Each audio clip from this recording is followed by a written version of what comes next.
today is 21st of October, and since last year, the same date, we spent 1.8 million. And this is just the triple whale clients that I have. Other clients don't use triple whale, so they're not included in the spend. And in today's video, I wanted to talk about how I actually scale these accounts and the common pitfalls people have with scaling Facebook ads. Now, before I jump into the strategies that I employ, I want to touch on why most people fail when it comes to scaling Facebook ads. In particular, why does your ROI drop when you scale your budget? There are two main reasons why that happens. Reason number one is simply how the Facebook ad auction works. In essence, when a company is willing to spend more, they enter a more competitive territory of other brands that are also willing to spend more to acquire a customer. And when you enter a territory where other brands are willing to spend more to acquire a customer, you also have to be willing to spend more to acquire the same customer. When the cost per acquisition goes up, your ROI will go down if your AOV, so average order value, doesn't increase proportionally. And in return, you have a less profitable campaign or ad. And to give you a very simplified version of how the action works, so each ad gets a calculation of its value. So it will be comprised of the advertiser bid, how much we're willing to spend per conversion or per click, depending on which optimization we're selecting. So click optimized ad would be, for example, a traffic campaign.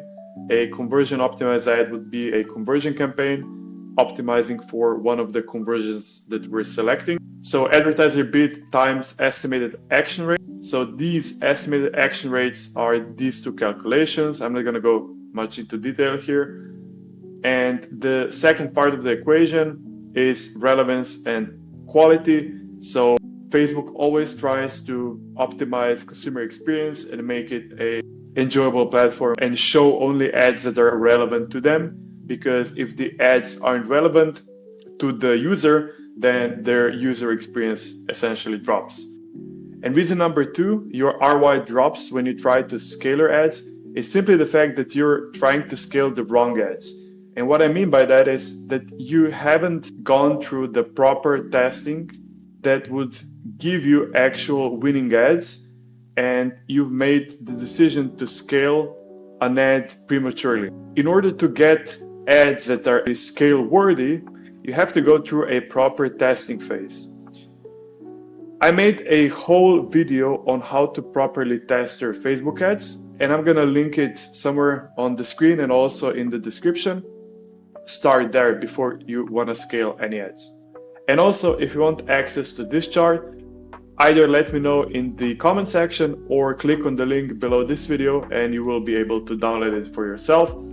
And to give you a very, very short summary, this testing process will spit out winning post IDs that you can then mature into a scaling campaign, which essentially is this section right here that we're gonna focus on today. And the main point of my testing framework is that I get a winning post ID that hit my CPA at least 5 times, and also group 5 to 6 of those winning post IDs inside of one ad group. Every time I scale, I will group 5 to 6 ads inside of an ad set, meaning if I only have 5 to 6 winning post IDs, I will group them inside of one ad set. If I have 12 of them, then I would need 2 ad sets. So it could either be inside of an ABO or a CBO campaign. And more on that in the next part of the video, so stay tuned. And now let's get to the actual fun part. How do we actually scale? So not long ago, I wrote a post that I shared on Twitter about my favorite scaling strategies for Facebook ads. And today I don't want to share this because I first want to give you the fishing skills instead of giving you the fish. Trust me, what I'm going to share with you is going to be a lot more helpful than me just giving you all the templates that I use. But still, if you want access to these, simply message me on Twitter at Marco Scales right here, and I'm gonna send this. Instead of me giving you like what worked for me at some point, it's much more efficient that I share how I think about scaling and how you should think about scaling in your specific situation. Know each brand, each ad account, each campaign, ad set, ads is unique. And even if I shared my best practices with you, my templates, it might not be suitable for your specific situation. So I think it's much more valuable if I give you the right framework to think about things. Okay, so there are two major parts to scaling any Facebook ad account. The first is the volume versus profit question. So we're always optimizing for volume or for profit. And depending on your situation, where you want to be, how much margin you have, you will decide whether you're after more volume at a lower margin or lower profit, or less volume at a higher profit. So for that reason, we have 3 or 4 options when it comes to getting an answer to that question. So the first one is automatic bidding, aka lowest cost. This is something most people use in testing. I use this for testing every time. And this essentially allows Facebook to maximize volume. In theory, this will try and get you the best profit possible at the given time. However, in reality, it depends on so many factors that this campaign could be very profitable at a decent volume, or it could, be losing you all the money, spending your whole ad budget. So you have to understand that this bidding strategy will spend the most amount of money. Then we have the target cost, and I range these from most volume to least volume, or least control over profitability to most control over profitability. Second option is target cost, which is currently only available for Advantage Plus, at least in my ad account at this moment. So target cost balances volume and cost, aiming for an average cost per action, allowing for scalable volume. So with this one, you'll get the benefit of decent volume, but it might not be always spending the whole daily budget, because it's trying to balance more on the profit side. The third option is cost cap bidding. So this one prioritizes staying under a set cost per action, which may limit volume more than target cost. Again, we're moving more into the less volume area, if you will, and even less volume is manual bid, which offers the least volume, as it strictly limits bids per auction, potentially missing out on higher cost, higher volume opportunities. With manual bid, you always, have a static bid, and if in the auction you can't hit that bid, it's simply not gonna spend. This is how the volume shifts. So if this was a graph, it would go from maximized volume to lowest volume. To recap, we have 4 bidding options, 3 if we exclude target cost. If you wanna maximize volume and just acquire as many customers as possible, because you're not concerned that much with short-term profitability, then you would opt in automatic bidding, aka lowest cost. Then if you want some control over profitability on an Advantage Plus campaign, you would opt in target cost. Then if you want more control over profitability in your ABO or CBO campaign, you would opt into cost cap. If you want to maximize the amount of profit or control over profit in exchange for a possibility of lower volume, you would opt into manual bidding. Now the second question we have to answer is what structure we should go with, a CBO, an ABO, or Advantage Plus. A CBO effectively reallocates budgets across ad sets with about 6 winning post-ad post IDs each, dynamically adjusting funds to the highest performing set to maximize the impact of your best content. An ABO allows for precise scaling of ad sets centered around the specific winning post IDs, ensuring each ad set is managed to fully leverage its potential. So with ABO, you have a bit more control in comparison to a CBO. And then Advantage Plus enables automated broad scaling with multiple winning posts, efficiently leveraging winning post IDs across diverse audiences and placements for optimal performance. This method ensures your proven content reaches a wider audience with minimal manual effort. With Advantage Plus, you have the least amount of control. With ABO, you have the most amount of control. And with CBO, you have something in the middle. So now that we covered the volume versus profit question and the structure question, how does this all tie together and what do I usually go with?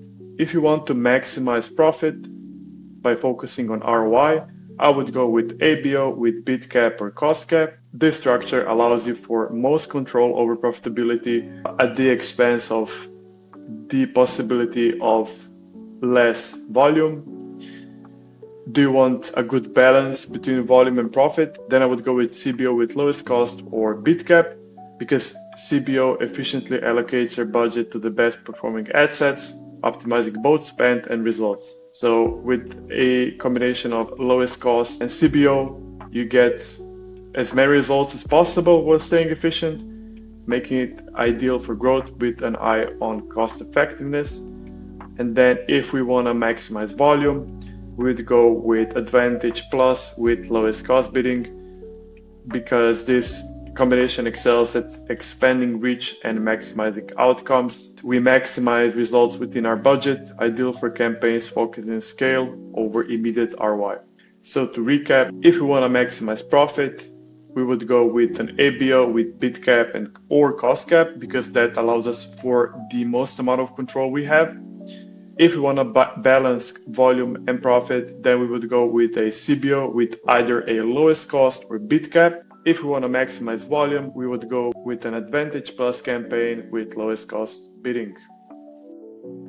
And now the very last part of the equation, the logistics of scaling.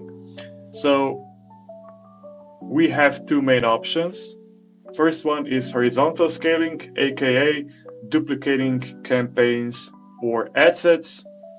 So arguments against this approach: you're spreading your weekly conversions on many campaigns or ad sets. You've most likely heard about how you want to get at least 50 conversions on an ad set per week for the campaign to exit learning phase. So in this case, if you have more ad sets, there will be less conversions happening per ad set, which means that you'll have a harder time exiting learning phase, which means that your campaigns won't be as optimized. The second argument is that hypothetically you're targeting the same demographic if you're using the same targeting and ads in different ad sets. And the third argument is it's hard to manage. So if you're duplicating a lot of ad sets, especially if you use third-party tracking, managing all of that can become a bit problematic. And arguments for this approach: you're reducing risk of messing up an ongoing campaign. Whenever you edit anything on the campaign or ad set or ad level, you're essentially introducing risk of things going south. So if you just duplicate winning ad sets or campaigns, you're not messing with the original one, which means that you reduce the risk of anything going wrong. The second way of scaling is vertical. So arguments against this approach, again, as just explained, you're introducing change to a campaign which might reset it and it could mess up the performance. And the arguments for this approach: The safest way usually of scaling, and this is also what a lot of people say, either reps or other marketers, is increasing 10 to 20% per day. Introduces the least amount of volatility to an ongoing campaign. So this is something I usually do on my testing campaigns when I just want to gradually scale them without a lot of volatility. This is usually the safest bet.